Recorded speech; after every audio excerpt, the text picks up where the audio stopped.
2023. Welcome to LCJ Live. My pal Oscar is here. Coming up, get out your ballot. I've got mine. I will give you my predictions in all 23 categories for tonight's Academy Awards. We are 8 hours away from the big show. Who will win? I've got my predictions, and fingers crossed that I do pretty good, and I hope you do pretty good too. So that is coming up here. As always, send in your questions and your comments. I've got a VI here on my shirt today because of Scream 6. It's your '1 movie. We're going to do box office first, talk about some of the new movies coming out this week. My Oscar predictions are on the way. We'll start with Scream 6. It did very well, $44.5 million. That is... what, 50% better than what the last Scream did just 14 months ago? It opened to 30 million, totaled 82. This one's already at 44.5 for Paramount. That is very strong. Yeah, I think Paramount is already thinking about a Scream 7. And as I posted this morning on my social media, will it come out in April or August of next year? Because Paramount already has some big movies for next summer.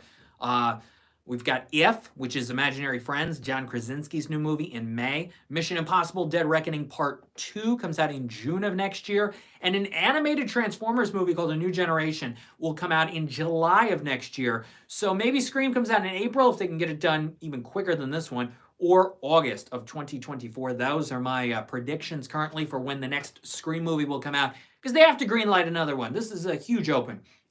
44.5 million. Mega movie march continues. Creed last weekend, 58.7. This weekend, 27.1. It has crossed 100 million. It's at 101.4. The other two Creed movies did 115 and 120 million. This will obviously pass Creed 2, which did a little over 120 million.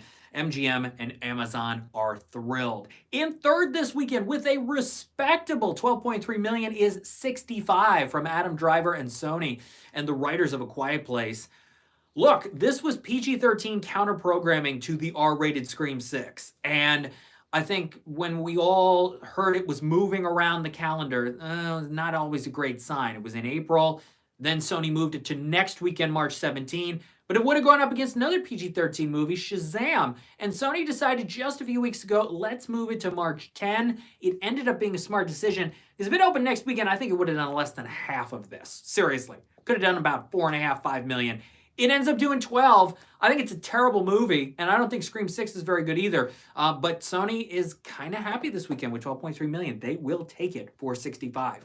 Coming up, my Oscar predictions. We're going to run through the rest of the box office, though, very quickly. Ant-Man added 7 million. It's at 198. This is going to have a very difficult time beating the 216 of Ant-Man and the Wasp from 2018. It may not get there. Disney will try all they can, and maybe they'll force their way to do it. But organically, I don't see that happening, that it gets past 216 to beat the 2018 Ant-Man and the Wasp. Disney has to be a little concerned about the state of the Marvel Cinematic Universe. But still, it's making money. People are going to the movies. Cocaine Bear added 6.2 million. It's at 51.7. I think Universal did not expect this movie to pass 50 million, at least this quickly. Cocaine Bear is doing very well. Two movies tied with 5.2 million this weekend. Jesus Revolution, which is up to 39.5 for Lionsgate. They're happy about that. And the new basketball comedy Champions, starring Woody Harrelson, which made 5.2 million from Focus Features. Okay open for an okay, not great movie. Avatar: The Way of Water added 2.7 million, Best Picture Oscar nominee. It's going to win visual effects. Let's just state that right now. It is going to win visual effects. Avatar's at 674.7. Still a ways of the way back from fellow Best Picture Oscar nominee Top Gun Maverick when it comes to box office total. Puss in Boots, Oscar nominee, Best Animated Feature, added 1.7 million. It's just shy of 180.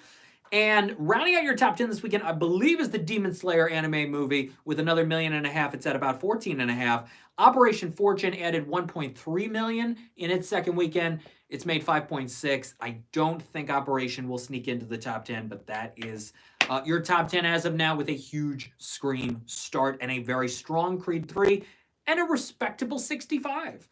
Yeah, you do some quick math. That's almost 40 million for the 2 and 3, and then another 44. You're talking 85 million for your top 3 movies this weekend. Very good.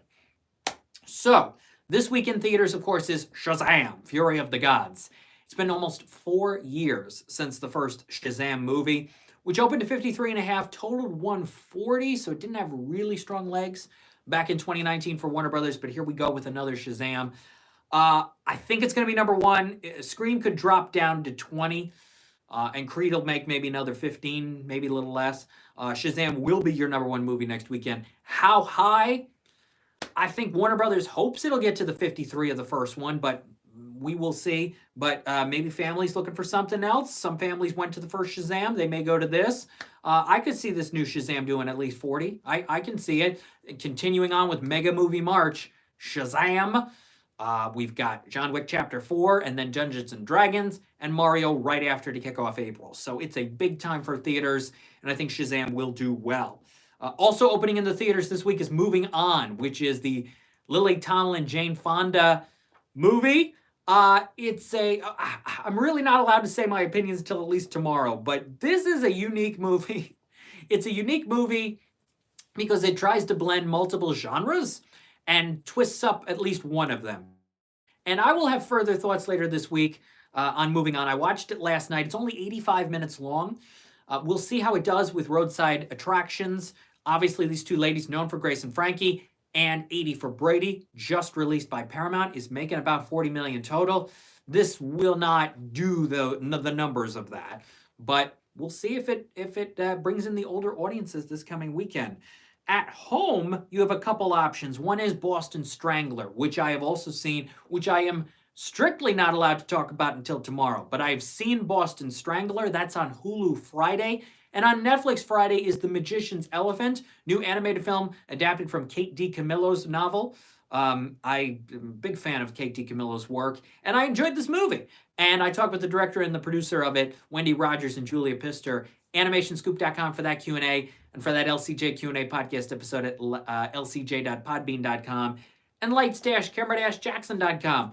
More Q&As on the way this week and next week, including Agent Elvis, the new animated Elvis show with Matthew McConaughey that's coming to Netflix Friday. I've seen some episodes. Can't wait to share more on Agent Elvis very soon. One more movie that's out this week. It's called Wildflower. It's in select theaters this Friday. It's coming to VOD next Tuesday, the 21st. I will have more thoughts on Wildflower starring Kieran Shipka, Gene Smart, Jackie Weaver, Brad Garrett, Alexandra Daddario, several other decent names. It's a big cast in Wildflower. I will have more of my thoughts on that later this week. But let's go. It's time. It's time. I mean, it's been time for about 2 months that we should have had these Academy Awards by now.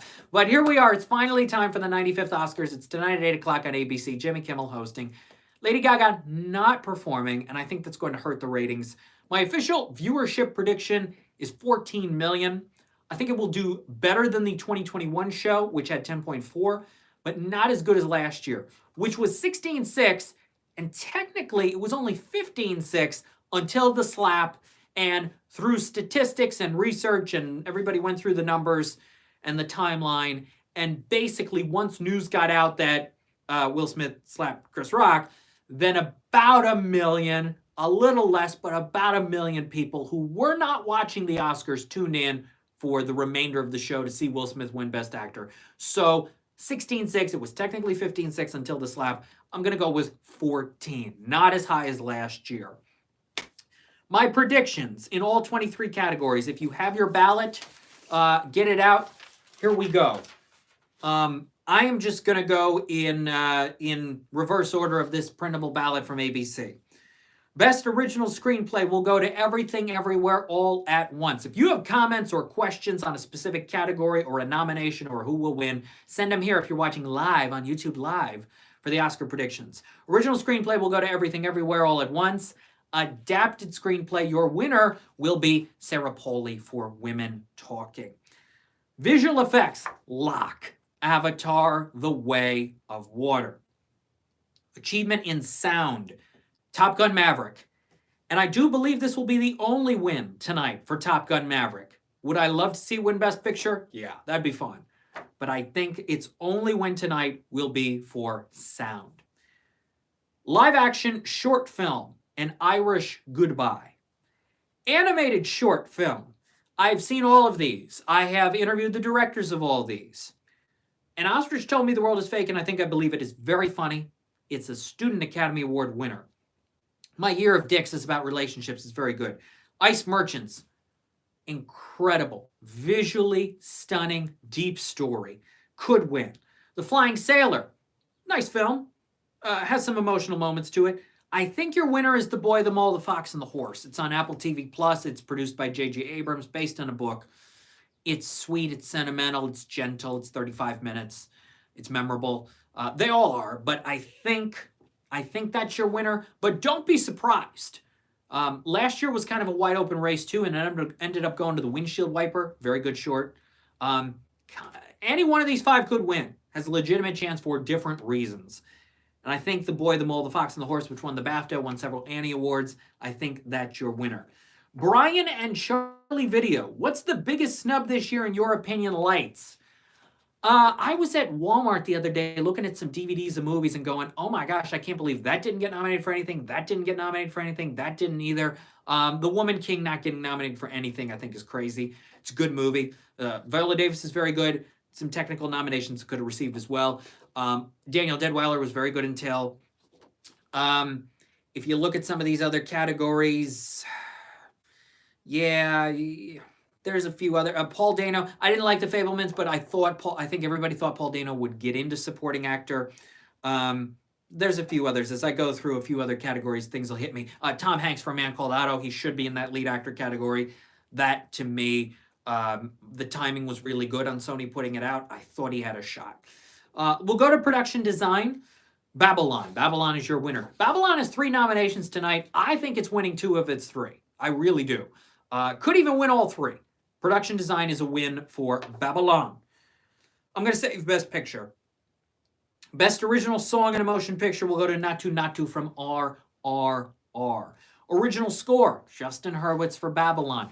He won 2 Oscars for La La Land, score and song. He did not get a nomination for First Man, even though he won the Critics' Choice Award and the Golden Globe. The Academy will make up for that mistake by awarding him original score for Babylon. Makeup and hairstyling will go to Elvis. I do think the lead actor winner and the makeup and hairstyling winner will correlate. That's a clue on what I'll say coming up. But if The Whale wins, I think Brendan Fraser wins. I think it will correlate. International feature film. All Quiet on the Western Front. It's got to win. It's up for Best Picture. It's got to be that. Film editing. Everything Everywhere all at once. I did not care for this movie, but they did a ton of editing in it. And the editing in Elvis is so distracting. It's got to be Everything Everywhere to win. Documentary short, The Elephant Whisperers. Documentary feature, Navalny. Though I went back and forth debating whether it was going to be Navalny or Fire of Love. If it's Fire of Love, I'm going to kick myself for not picking it, but I will be happy for Sarah Dosa, the director, who I met at the Critics' Choice Documentary Awards. Very nice. Made a very good movie. Good luck to her tonight for Fire of Love. I think Navalny is going to win. I will kick myself if it's Fire of Love. I will save director. Costume design, Elvis. But maybe it's Babylon and it wins all 3. Wouldn't that be something? Cinematography, All Quiet on the Western Front. Animated feature, Guillermo del Toro's Pinocchio. It's a lock. If Guillermo del Toro's Pinocchio does not win tonight, it will be one of the biggest shockers in a long time. I could see Puss in Boots winning because of the box office impact and the industry loves this movie. But when you're talking about just selecting one, the majority of the voters are going to select Guillermo del Toro's Pinocchio. I don't see Marcel or Sea Beast or Turning Red. Director. The Daniels for Everything Everywhere All at Once. I don't see Steven Spielberg winning for The Fabelmans or Martin McDonagh for Banshees. Todd Field for Tar. Ruben Östlund, no, he will not win for Triangle of Sadness. It's got to be the Daniels at this point in the awards season. Performance by an actor in a supporting role in a motion picture. The winner will be Ke Huy Quan. The upset is Barry Keoghan only because he won the BAFTA, but if Ke Huy Quan loses, it will be a shocker. He will win for Everything Everywhere All at Once. Actress in a supporting role. Hong Chow and Stephanie Hsu don't have a chance at this point. Carrie Condon could because of the BAFTA win. Jamie Lee Curtis could because of the SAG win. Angela Bassett could because of the Golden Globe and Critics' Choice win. She also has the Chadwick Boseman impact factor. Jamie Lee Curtis has the life achievement factor. Halloween ended this year as well. Kerry Condon could get it if the votes split. My pick is Angela Bassett, but any one of those three ladies could be up on that stage, but I'm going to go with Angela Bassett. Performance by an actor in a leading role. All first-time nominees. All 5 men should be prepared to be up on that stage. Paul Mescal has the least chance of being up on that stage, but younger voters, hey, you never know, for a very good performance in Aftersun. Bill Nighy in Living. I would love to see him win. My favorite performance of the group, favorite performance in lead actor of the year. But I don't think he's going to do it. If votes split between Butler and Fraser, then Colin Farrell wins. Colin Farrell won the Golden Globe for comedy actor. I think he could. If the votes split for the other two, I think Colin Farrell could be up on that stage tonight, which would be quite a surprise and quite something. But I really still think it's between Butler and Fraser, and Austin Butler will win. Brendan Fraser could. He won the Critics' Choice and the SAG. Austin Butler won the Globe Drama Actor and the BAFTA. The thing I think gives Austin Butler the edge is him playing an icon and a musician. Whether it was Jamie Foxx as Ray Charles, or Reese Witherspoon as June Carter, or Rami Malek as Freddie Mercury, or even Jeff Bridges in Crazy Heart, or even musician, singer, performer Judy Garland, Renee Zellweger for Judy a few years ago. I think too many older Academy voters will find it irresistible to avoid picking Austin Butler, the guy who played Elvis. I think that's how he wins tonight. But I won't be shocked if it's Brendan Fraser, and it'll be fun if it's somebody else besides those two. So Austin Butler is my pick to win, but we will see. Actress in a leading role. The person who has the least chance of winning tonight, believe it or not, is Ana de Armas for Blonde. Statistically, the way the award season's gone and the impact. Next in line is a toss-up between Andrea Riseborough and Michelle Williams. Michelle Williams, because she's been nominated several times before. The Academy loves her, but has never given her an Oscar. But I don't think she's going to win. Andrea Riseborough, the shocker this award season, getting in with this nomination for To Leslie. But I think the nomination was the win. We have not had the momentum for her these past few weeks since she got the nomination and was able to keep it. It's between Cate Blanchett and Michelle Yeoh. Cate Blanchett had it early in the season. Globe Actress Drama win, Critics' Choice win, BAFTA win. Michelle Yeoh came in, Golden Globe Comedy win, but then a little break, and then the SAG win and the Independent Spirit Awards win over Cate Blanchett. I think it's Michelle Yeoh tonight. I do. I won't be shocked if it's Cate Blanchett, and I'll be thrilled if Cate Blanchett wins her 3rd Oscar for an incredible performance in Tar. But I think Michelle Yeoh wins her first Academy Award for Everything Everywhere All at Once. I think that's where it's going to go. And finally, for Motion Picture of the Year, the films that have the least chance of winning tonight are Avatar: The Way of Water, Elvis, Tar, Triangle of Sadness, and Women Talking. None of them are going to win. All Quiet on the Western Front could. It did very well at the BAFTAs. You don't need a Best Picture. You don't need a Best Director win or a Best Director nomination, really, in order to win Best Picture. Look at Coda. Look at Green Book. Look at Argo. Their directors weren't in the director category, and the films still won Best Picture as soon as last year with Coda. So All Quiet could win. Banshees of Inisherin, I think, is still second in line. Martin McDonagh. And look, you could have a situation, maybe, where Top Gun Maverick or Banshees or even The Fabelmans wins Best Picture and wins nothing else. I put it up a few weeks ago. Do not be shocked. The preferential ballot voting and the wackiness of this year, Banshees could win Best Picture and win nothing else. That would be unbelievable. But it could happen. Same with Top Gun. But I don't think it's going to. Fabelmans could. It's still sort of in the middle of the pack. It's still in it because it's Spielberg, but I don't see it. Top Gun, of course, is a wild card. Your winner, I think, is Everything Everywhere All at Once. If enough people have it as their number one, especially younger voters, but if enough people overall have it as the number one, then it is a definitive number one. It is a definitive win for Best Picture for the Academy Awards. And the preferential ballot, the whole voting thing, really won't matter this year if it's enough people's number ones. So that is my pick. Everything Everywhere All at Once for Best Picture of the Year. It will win 6 Academy Awards: Picture, Director, Actress, Supporting Actor, Original Screenplay, and Editing. It will win 6 Academy Awards. If Jamie Lee Curtis were to win Supporting Actress, that would make it 7 wins. I don't see that happening, but maybe it's a huge sweep for Everything Everywhere, even bigger than we're expecting. Multiple Oscars will also go to Elvis for actor in a leading role and makeup and hairstyling and costume design. So that's 3 wins I'm predicting for Elvis. I'm predicting 2 wins for Babylon for production design and original score. I am predicting 2 wins for All Quiet on the Western Front, cinematography, and international feature film. I'm predicting 1 win for Women Talking for adapted screenplay, Avatar: The Way of Water for visual effects, Top Gun: Maverick for sound, and Natu Natu from RRR for original song, and Navalny for documentary feature film, and Black Panther: Wakanda Forever for supporting actress, Angela Bassett, and Guillermo del Toro's Pinocchio for animated film. So the movies with multiple Oscar wins tonight will be Everything Everywhere All at Once with 6, Elvis with 3, Babylon and All Quiet on the Western Front with 2 each.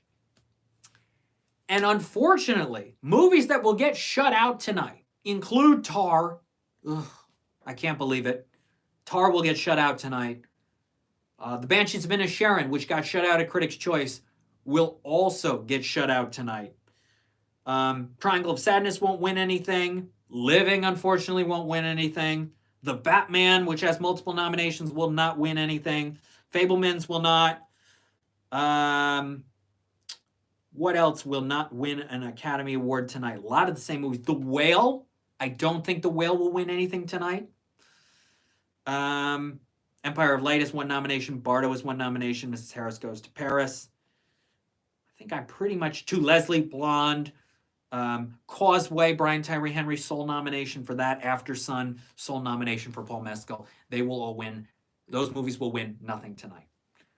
We'll see what happens. When we're back here next Sunday at 12 p.m. Eastern, we'll talk Shazam box office. We'll recap the Oscars. We'll preview John Wick box office. We'll see how I do with the Academy Awards tonight. If you want more analysis on all 24 of these categories, I have a 2-part blog piece. It's up at lights-camera-jackson.com. Don't forget to follow me on Twitter at LCJ Reviews and Instagram at LightsCamJackson. Thank you for watching. If you're watching live today on LCJ Live or after the fact, good luck tonight. Hope you do well with your Oscar ballot. Hope it's a good show. Enjoy the 95th Annual Academy Awards, and I'll see you next Sunday. Congrats on another fun and wild award season. Thanks for watching LCJ Live. I'm Lights Camera Jackson. Bye-bye.